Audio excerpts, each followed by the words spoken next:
Bonsoir, fidèles téléspectateurs de Maranatha TV. Nous vous souhaitons encore une fois bienvenue dans l'émission Instant Vérité avec la sœur Elfine Baraka à la présentation. Comme d'habitude, je ne suis pas seule sur ce plateau. Je reçois encore une fois l'homme de Dieu bien, le pasteur Kali Kalala. Bonjour, pasteur. Bonjour, bonsoir, sœur Evelyne. Vous allez bien? Le Seigneur nous fait grâce, Amen. comme toujours. Merveilleux. Merci vraiment. C'est l'émission Instant Vérité avec les sujets l'an 2025. Alors, pasteur, j'aimerais savoir quelque chose parce que nous voyons dans plusieurs églises, comme nous venons de commencer une nouvelle année, plusieurs pasteurs, plusieurs ministères ont un thème de l'année comme nous venons de commencer. Alors, je voulais savoir chez vous, en tant que pasteur, est-ce qu'il est important de donner un thème à la nouvelle année?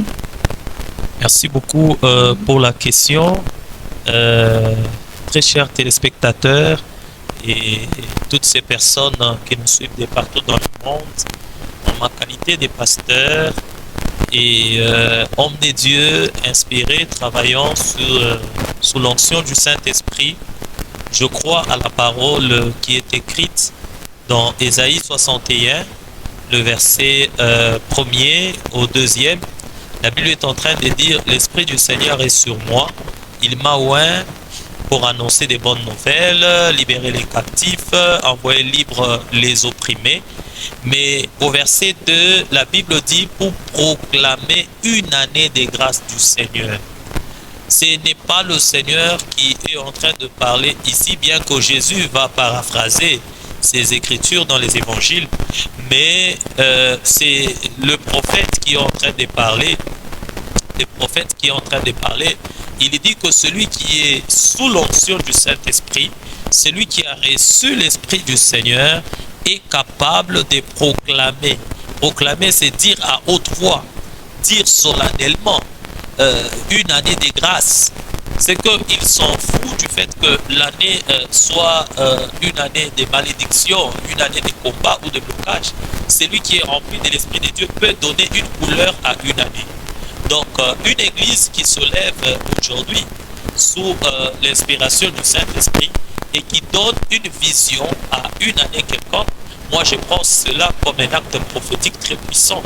Donc, c'est important aujourd'hui de prophétiser sur une année et de lui donner une certaine directive, une certaine mission par rapport au peuple de Dieu. Et donc, je pourrais dire que c'est très important pour l'Église conduite par le Saint-Esprit, si je peux me résumer, de donner un thème à une année quelconque.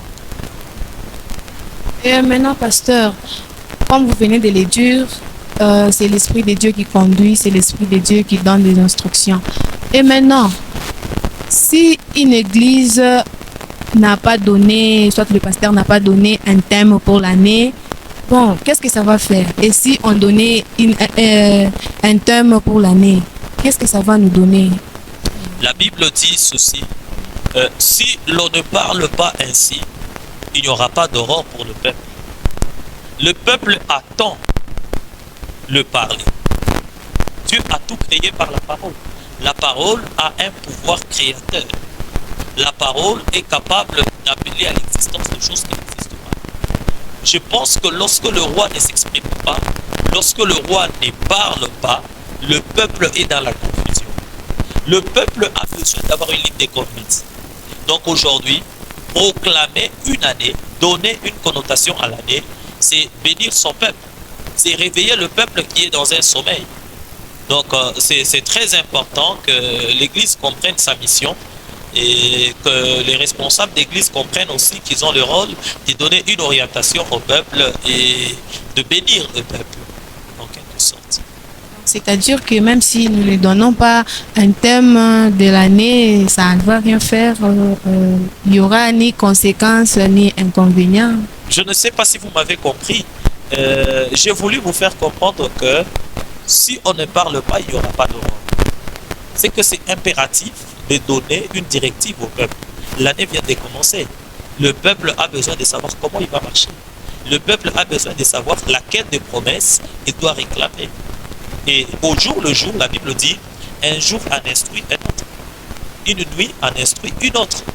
Et une année instruit une autre année, si je peux ajouter. C'est important que le peuple sache que c'est une nouvelle année et il y a des nouvelles directives, il y a des comportements à adopter pour arriver à avoir des résultats différents. Un homme dit ceci, si tu n'es pas content avec ce que tu récoltes, alors tu dois changer ta séquence. Et c'est très important qu'au début de l'année, pendant que tout le monde fait le bilan de l'année passée et cherche comment s'en sortir la nouvelle année, que toute personne ait une prophétie, une promesse par rapport à l'année, et même le tir que nous devons faire doit être ajusté en fonction de l'année et du thème qui a été donné. Alors comprenez que si on ne donne pas de thème, ça risque d'être compliqué pour le peuple qui risque d'évoluer dans la confusion. Merci beaucoup, pasteur. Maintenant, pour le peuple Maranatha, ils doivent aussi savoir pour cette année, est-ce que à l'église, nous avons un thème de l'année ou soit... et quel est ce thème? Merci beaucoup. Ce thème n'est pas seulement pour le peuple des Maranatha. Toutes ces personnes qui m'écoutent en ce moment et qui croient dans la grâce que le Seigneur a déposée sur nous, nous avons reçu de la part de notre Père, l'apôtre Jimmy Kalenga, qui est le visionnaire de notre communauté, que notre année 2025, c'est une année de délivrance totale. Gloire à Jésus. C'est une année de délivrance totale. Même vous, vous allez vivre la délivrance totale ou encore la délivrance intégrale. C'est-à-dire, nous allons nous épanouir dans tous les aspects. Et sur le plan spirituel et sur le plan physique. Nous allons matérialiser les promesses qui sont spirituelles. Nous allons les vivre. C'est-à-dire que toutes nos prières, tous nos services que nous allons faire cette année seront autour de la délivrance totale. Nous allons prier pour que les choses qui sont encore dans la dimension spirituelle, nous puissions le ramener dans la dimension physique. Comme la Bible le dit à l'épître aux Hébreux, chapitre 11, verset 3, nous croyons par la foi que les choses visibles viennent de l'invisible. Et dans la délivrance totale, nous avons un certain équilibre entre le visible et l'invisible.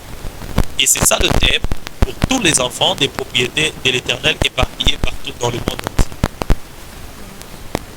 Donc, nous devons savoir que le thème chez Maranatha, propriété de l'Éternel, c'est la délivrance totale pour cette année.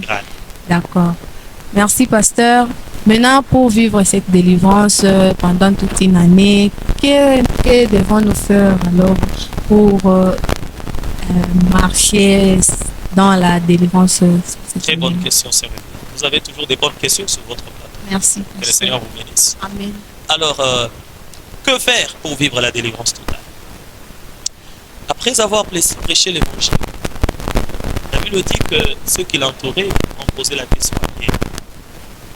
Après avoir entendu toutes ces choses, que devons-nous faire? Je pense que c'est la question que tout enfant de Dieu, toute personne qui fréquente des lieux de culte, après avoir écouté la parole de Dieu, peut se poser. Il y a toujours la part de l'homme et la part de Dieu.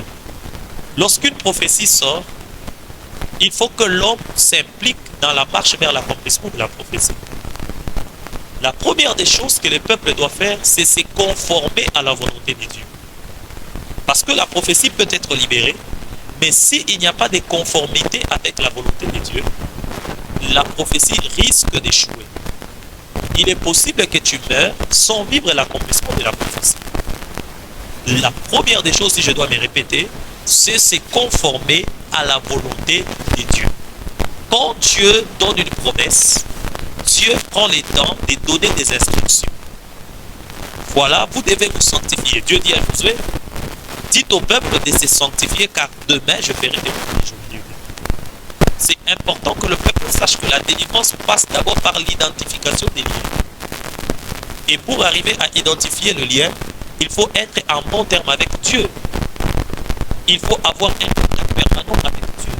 Il dit dans Jérémie, invoque-moi, je te répondrai et je t'annoncerai des choses cachées. Dans d'autres versions, on dit des réalités inaccessibles. Comment être délivré si on n'est pas au courant des réalités qui se passent dans notre vie? Deuxième étape, il faut avoir le Saint-Esprit. lorsque nous avons le Saint-Esprit, nous pouvons l'utiliser à notre guise et le Saint-Esprit nous aidera à détecter les failles dans notre vie et aussi à exploiter maintenant par la prière les combats spirituels, tous les potentiels que le Seigneur a mis en nous et arriver à nous épanouir. Merci beaucoup, pasteur.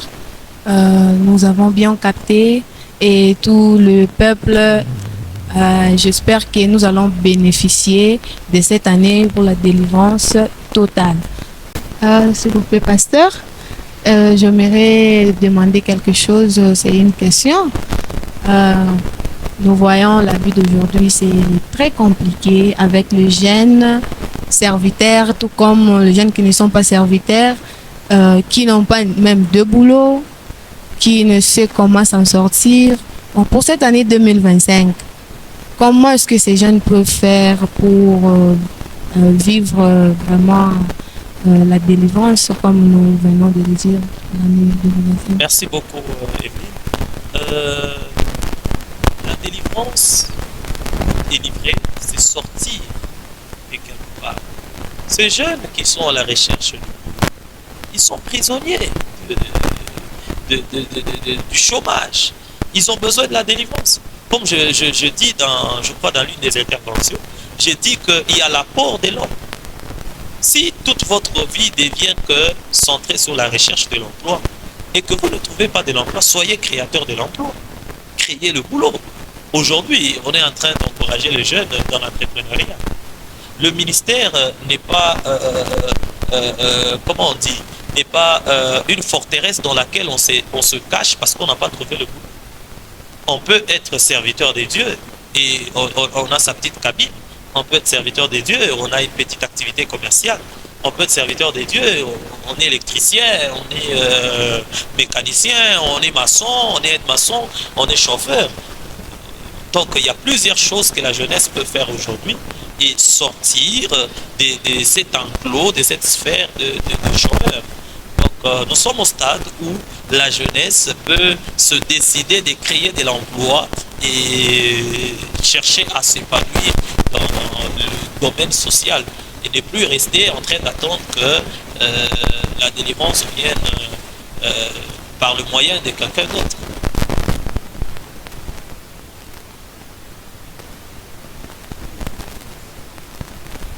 En tout cas, merci beaucoup, papa, pour l'encouragement, surtout par rapport à nos jeunes. Une autre question, pasteur. Là, nous venons de parler, c'était pour le boulot, pour le jeune. Maintenant, il y a encore d'autres jeunes qui envisagent de se marier cette année 2025. Et aussi, j'espère que vous avez aussi les mots pour eux, pour les encourager aussi. Comment est-ce qu'ils peuvent faire pour aboutir à ces objectifs? Comment ils peuvent faire pour se marier?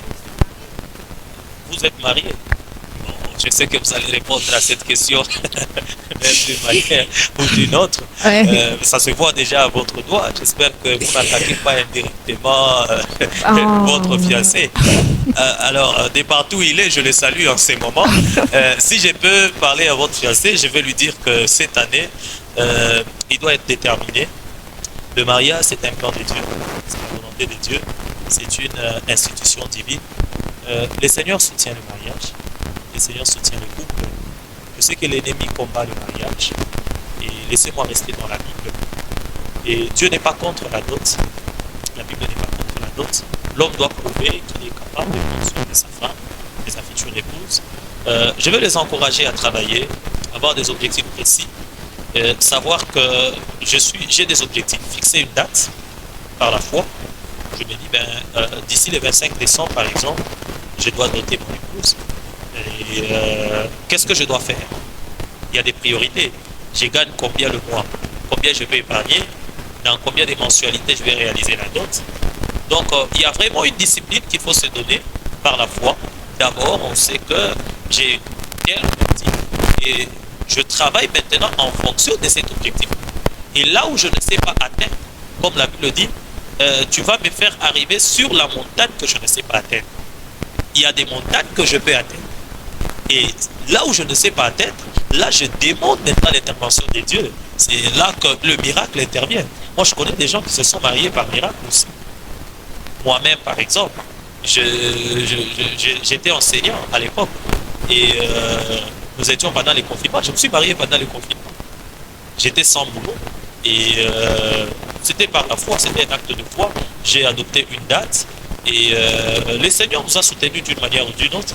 Nous avons travaillé des petits contrats à gauche, à droite, mais la main de Dieu était là et Dieu nous a soutenus. Donc il y a deux volets, il y a la foi, la détermination aussi, le travail, et les deux volets, lorsque vous le mettez ensemble, vous allez gagner. Merci Je souhaiterais beaucoup, assister à ton mariage cette année. Amen. Merci beaucoup, pasteur. Pasteur, j'aimerais vous demander en conclusion, qu'est-ce que vous pouvez dire au peuple concernant l'année 2025? Merci beaucoup. Si nous pouvons nous résumer et bénir encore le peuple de Dieu avec notre intervention, les années s'échangent, mais toutes les années ne se ressemblent pas. Et pour que ton année ne puisse pas être égale à celle qui est passée, il faut que tu comprennes que le changement, c'est toi qui dois le provoquer. Le peuple de Dieu doit être prophétique, saisir une parole inspirée de Dieu par le Saint-Esprit au travers son père spirituel, au travers son pasteur, et marcher dans la ligne des conduites qui sera donnée afin de vivre l'accomplissement de cette parole. Pour mes enfants des Maranatha et tout le peuple des propriétés de l'Éternel, cette année, nous marchons dans l'esprit de la délivrance totale. Jeûnons, prions, cherchons le Seigneur, sanctifions-nous, nous allons nous épanouir à tous égards. Que Dieu vous bénisse. Amen. Merci beaucoup, pasteur, Je vous en prie. pour les questions répondues. Merci pour l'édification. J'aimerais que vous, en tant que pasteur, père de plusieurs enfants, que vous déclariez quelques mots, quelques paroles de bénédiction pour cette année 2025. Merci beaucoup, Sœur Émilie. C'est un privilège que vous m'accordez sur votre plateau de bénir le peuple de Dieu.